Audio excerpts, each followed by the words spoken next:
Parchment প্ৰিজেন্স time এই big breaking মুহূৰ্তত ৰাজ্যত ভয়ংকৰ ঘটনা সংঘটিত হৈছে। মাত্ৰ আধা কেজি মাংসৰ বাবে ভয়ংকৰ ঘটনা সংঘটিত হৈছে। মাত্ৰ আধা কেজি মাংসৰ বাবে এগৰাকী সুৰাবত্ত যুৱকে দুই ককাই ভাইক হত্যাৰ প্ৰচেষ্টা কৰিছিলে আৰু কোঠাৰেৰে আঘাত কৰে দুই ককাই ভাইক আৰু ঘটনাক লৈ তীব্ৰ চাঞ্চল্য বিৰাজ কৰিছে সমগ্ৰ অঞ্চলজুৰি। জনাইছো মুহূৰ্তত বিগ ব্ৰেকিং মুহূৰ্তত জনাইছো মাত্ৰ আধা কেজি মাংসৰ বাবে কলিয়াবৰত ভয়ংকৰ কাণ্ড সংঘটিত হৈছে। এজনৰ অৱস্থা অতি সংকটজনক বুলি জানিব পৰা গৈছে। মাত্ৰ আধা কেজি মাংসৰ বাবে কোঠাৰেৰে প্ৰাণে মৰাৰ চেষ্টা দুই ককাই ভাইক। ঘটনাক লৈ তীব্ৰ চাঞ্চল্য বিৰাজ কৰিছে। মাত্ৰ আধা কেজি মাংসৰ বাবে দুই ককাই ভাইক হত্যাৰ অপচেষ্টা, কোঠাৰেৰে মৰিয়াই মূৰ ফালিলে দুই ব্যৱসায়ী ভাতৃৰ। সমগ্ৰ কলিয়াবৰত ঘটনাক লৈ তীব্ৰ চাঞ্চল্য বিৰাজ কৰিছে। উত্তেজিত গ্ৰাহক বিষ্ণু দাসৰ কোঠাৰৰ ঘাপত গুৰুতৰভাৱে আহত শৰৎ শইকীয়া আৰু পদ্ম শইকীয়া। সুৰাবত্ত অৱস্থাত মাংস দোকানলৈ আহি তৰ্কত লিপ্ত হৈছিল অভিযুক্ত বিষ্ণু দাস। বিষ্ণু দাসে কোঠাৰেৰে দুই ককাই ভাইকে মাৰিবলৈ উদ্যত হৈ পৰে। অধিক ৰক্তক্ষৰণৰ বাবে আহত শৰৎ শইকীয়াক তেজপুৰলৈ প্ৰেৰণ কৰা হৈছে। ৰাজ্যত গাৰ নোম শিয়ৰি উঠা ঘটনা, সমগ্ৰ ঘটনাক লৈ উলুৱনি আৰক্ষী চকীত এজাহাৰ দাখিল কৰা হৈছে। ৰাজ্যত ভয়ংকৰ ঘটনা সংঘটিত হৈছে। মাত্ৰ আধা কেজি মাংসৰ বাবে ভয়ংকৰ কাণ্ড সংঘটিত হৈছে কলিয়াবৰত। দৃশ্যাংশ দেখুৱাই আছো। মাত্ৰ আধা কেজি মাংসৰ বাবে কলিয়াবৰত ভয়ংকৰ ঘটনা। দুই ককাইক ভায়েকক চোকা অস্ত্ৰৰে প্ৰহাৰ কৰে এগৰাকী লোকে। লোকজনে সুৰাবত্ত অৱস্থাত আছিলে, সুৰাসক্ত অৱস্থাত আছিলে। তেওঁ মাতাল হৈ আছিলে, সুৰা সেৱন কৰি মাতাল হৈ আছিলে আৰু দুই ককাই ভাইক কোঠাৰে আঘাত কৰে আৰু প্ৰচণ্ড আঘাতত গুৰুতৰভাৱে আঘাতপ্ৰাপ্ত হৈ পৰিছে দুই ককাই ভাই। আধা কেজি মাংসৰ বাবে ৰাজ্যত ভয়ংকৰ ঘটনা। এই ঘটনাৰ স্থান হৈছে কলিয়াবৰ। কোঠাৰেৰে মৰিয়াই মূৰ ফালিলে দুই ব্যৱসায়ী ভাতৃ। আমি দৃশ্যাংশ দেখুৱাই আছো। ঘটনাক লৈ তীব্ৰ চাঞ্চল্য বিৰাজ কৰিছে। মাত্ৰ আধা কেজি মাংসৰ বাবে কলিয়াবৰত ভয়ংকৰ কাণ্ড। আধা কেজি মাংসৰ বাবে দুই ককাই ভাইকক হত্যাৰ অপচেষ্টা, কোঠাৰেৰে মৰিয়াই মূৰ ফালিলে দুই ব্যৱসায়ী ভাতৃ। উত্তেজিত গ্ৰাহক বিষ্ণু দাসৰ কোঠাৰৰ ঘাপত গুৰুতৰভাৱে আহত হৈ পৰিছে শৰৎ শইকীয়া আৰু পদ্ম শইকীয়া। সুৰাবত্ত অৱস্থাত মাংসৰ দোকানলৈ আহি তৰ্কত লিপ্ত হৈছিল অভিযুক্ত বিষ্ণু দাস আৰু অধিক ৰক্তক্ষৰণৰ বাবে আহত শৰৎ শইকীয়াক তেজপুৰলৈ বৰ্তমান প্ৰেৰণ কৰা হৈছে আৰু সমগ্ৰ ঘটনাক লৈ উলুৱনি আৰক্ষী চকীত এজাহাৰ দাখিল কৰা হৈছে। আমি দৃশ্যাংশ দেখুৱাই আছো। মাত্ৰ আধা কেজি মাংসৰ বাবে ৰাজ্যত ভয়ংকৰ ঘটনা সংঘটিত হৈছে। দুই ককাই ভাই ব্যৱসায়ী দুই ককাই ভাইকে কোঠাৰেৰে আঘাত কৰিছে এগৰাকী গ্ৰাহকে আৰু সুৰা সেৱন কৰি আহিছিল সুৰাবত্ত গ্ৰাহকে আক্ৰমণ কৰিছে দুই ব্যৱসায়ী ভাতৃক। ঘটনাক লৈ তীব্ৰ চাঞ্চল্য বিৰাজ কৰিছে সমগ্ৰ কলিয়াবৰতে। ৰাজ্যত ভয়ংকৰ ঘটনা। আপুনি অনুমান কৰক কিমান ভয়ংকৰ কাণ্ড হ'ব পাৰে। মাত্ৰ আধা কেজি মাংসৰ বাবে দুই ব্যৱসায়ী ভাতৃক কোঠাৰেৰে আঘাত কৰা হৈছে আৰু কোঠাৰেৰে আঘাত কৰি বৰ্তমান দুয়োকে আঘাতপ্ৰাপ্ত হৈ পৰিছে। দুয়ো গুৰুতৰভাৱে আঘাত পাইছে দুই ককাই ভাই। সমগ্ৰ ঘটনাক লৈ তীব্ৰ চাঞ্চল্য বিৰাজ কৰিছে কলিয়াবৰত। মাত্ৰ আধা কেজি মাংসৰ বাবে ভয়ংকৰ ঘটনা। যি ঘটনা শুনিলে আপোনাৰ গাৰ নোম শিহৰিত হৈ উঠিব। আমি দৃশ্যাংশ কৰি আছো। বৰ্তমান চিকিৎসালয়ত ভৰ্তি কৰোৱা হৈছে দুই ভাতৃক। চিকিৎসালয়ত ভৰ্তি কৰোৱা হৈছে। এজনৰ অৱস্থা অতি সংকটজনক, দুই গুৰুতৰভাৱে আঘাতপ্ৰাপ্ত হৈ পৰিছে। এজনৰ অৱস্থা অতি সংকটজনক আৰু কলিয়াবৰৰ এই ঘটনাক লৈ তীব্ৰ চাঞ্চল্য বিৰাজ কৰিছে সমগ্ৰ অঞ্চলজুৰি।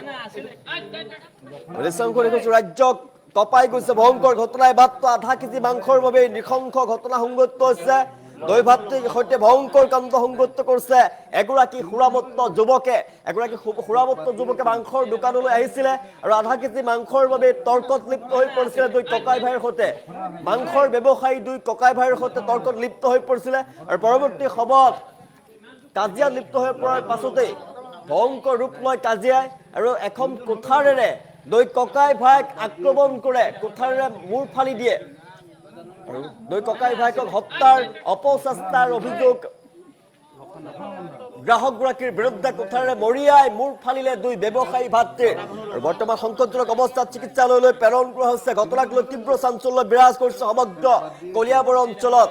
ৰাজ্যৰ সচেতন মহলে ঘটনাক ধিক্কাৰ জ্বলাইছে কলিয়াবৰৰ সচেতন মহলে ধিক্কাৰ জ্বলাইছে আৰু দোষী কঠোৰৰ পৰা কঠোৰ শাস্তি প্ৰদান কৰাৰ দাবী জ্বলাইছে আমি সম্পাদিত ৰূপত নিশ্চয় দেখুৱাইছো মাত্ৰ আধা কেজি মাংসৰ বাবে ভয়ংকৰ ঘটনা সংঘটিত হৈছে যি ঘটনাৰ বিৱৰণ শুনিলে আপোনাৰ চকু কপালত উঠিব গাৰ নোম শিহৰিত হৈ উঠিব মাত্ৰ আধা কেজি মাংসৰ বাবে দুই ব্যৱসায়ী ভাতৃৰ সৈতে তৰ্কত লিপ্ত হৈছিল এগৰাকী সুৰামত্ত যুৱক আৰু সেই সুৰামত্ত যুৱকজনে কোঠাৰেৰে ঘপিয়ালে মূৰ ফালিলে দুই ভাতৃক আৰু গুৰুতৰভাৱে আহত হৈ পৰিছে দুই ভাতৃ এগৰাকীৰ অৱস্থা অতি সংকটজনক বুলি জানিব পৰা গৈছে আৰু সংকটজনক অৱস্থাত চিকিৎসালয়ত তেওঁক ভৰ্তি কৰোৱা হৈছে আৰু ঘটনাক এতিয়া সচেতন মহলে ধিক্কাৰ জ্বলাইছে ৰাজ্যত নৃশংস ঘটনা সংঘটিত হৈছে মাত্ৰ আধা কেজি মাংসৰ বাবে ভয়ংকৰ ঘটনা দুই ব্যৱসায়ী ভাতৃক আক্ৰমণ কৰিছে এগৰাকী সুৰামত্ত যুৱকজনে মাংস কিনিবলৈ আহিছিলে আৰু মাংস কিনিবলৈ আহোঁতে দুই ব্যৱসায়ী ভাতৃৰ সৈতে তৰ্কত লিপ্ত হৈ পৰে আৰু ঘটনাক এতিয়া সচেতন মহলে ধিক্কাৰ জনোৱা দেখিবলৈ পোৱা গৈছে আমি দৃশ্যাংশ দেখুৱাইছো ভয়ংকৰ ঘটনা কোঠাৰেৰে মৰিয়াই গুৰুতৰভাৱে আহত কৰি পেলাই দুই ভাতৃক আৰু ঘটনাক লৈ তীব্ৰ চাঞ্চল্য বিৰাজ কৰিছে সমগ্ৰ কলিয়াবৰতে দৃশ্যাংশ দেখুৱাইছো ঘটনাক লৈ কলিয়াবৰত তীব্ৰ চাঞ্চল্য বিৰাজ কৰা দেখিবলৈ পোৱা গৈছে নৃশংস ঘটনা সংঘটিত হৈছে আপোনাৰ গাৰ নোম শিহৰিত হৈ উঠিব মাত্ৰ আধা কেজি মাংসৰ বাবে কলিয়াবৰত ভয়ংকৰ ঘটনা মাত্ৰ আধা কেজি মাংস কেন্দ্ৰ কৰি কলিয়াবৰত ভয়ংকৰ কাণ্ড সংঘটিত হৈছে দুই ব্যৱসায়ী ভাতৃক হত্যাৰ অপচেষ্টাৰ অভিযোগ কলিয়াবৰ অঞ্চলত তীব্ৰ চাঞ্চল্য বিৰাজ কৰিছে ঘটনাৰ পিছতেই মাত্ৰ আধা কেজি মাংস কেন্দ্ৰ কৰি সৃষ্টি হোৱা তৰ্কই ভয়ংকৰ ৰূপ ধাৰণ কৰে দুই ব্যৱসায়ী ককায়েক ভায়েকক কোঠাৰেৰে আক্ৰমণ কৰা যিগৰাকী সুৰামত্ত লোক তেওঁৰ এতিয়া উচিত ব্যৱস্থা গ্ৰহণ কৰাৰ দাবী জনাইছে ৰাইজৰ ফালৰ পৰা এই ঘটনাত গুৰুতৰভাৱে আহত হৈ পৰিছে শৰৎ শইকীয়া আৰু পদ্ম শইকীয়া নামৰ দুই ভাতৃ অভিযুক্ত বিষ্ণু দাসে সুৰামত্ত অৱস্থাত মাংসৰ দোকানত উপস্থিত হৈছিলে মাংস ক্ৰয়ক লৈ তৰ্কত লিপ্ত হৈ পৰিছিলে প্ৰথমে কথাৰ কথা কৰি হৈছিলে তাৰ পিছতে বিবাদ আৰু কিছু সময়ৰ পিছতে উত্তেজনাপূৰ্ণ পৰিস্থিতিলৈ ৰূপান্তৰিত হৈ পৰে অভিযুক্ত বিষ্ণু দাসে লগত থকা কোঠাৰেৰে ভাতৃৰ ওপৰত আক্ৰমণ চলায় দুই ভাতৃৰ ওপৰত আৰু আক্ৰমণত শৰৎ শইকীয়া আৰু পদ্ম শইকীয়াৰ মূৰত আঘাত পায় কোঠাৰ ঘাপত দুয়োৰে মূৰ ফাটি যায় ঘটনাস্থলীতে ৰক্তাক্ত অৱস্থাত ঢলি পৰে দুই ভাতৃ আৰু স্থানীয় লোকসকলে তৎক্ষণাত আহত দুইজনক উদ্ধাৰ কৰি চিকিৎসালয়লৈ প্ৰেৰণ কৰে অধিক ৰক্তক্ষৰণ আৰু সংকটজনক অৱস্থাৰ বাবে শৰৎ শইকীয়াক উন্নত চিকিৎসাৰ বাবে তেজপুৰলৈ প্ৰেৰণ কৰা হৈছে পদ্ম শইকীয়া চিকিৎসাধীন হৈ আছে বুলি জানিব পৰা গৈছে ঘটনাৰ পিছতে সমগ্ৰ অঞ্চলত উত্তেজনাই বিৰাজ কৰিছে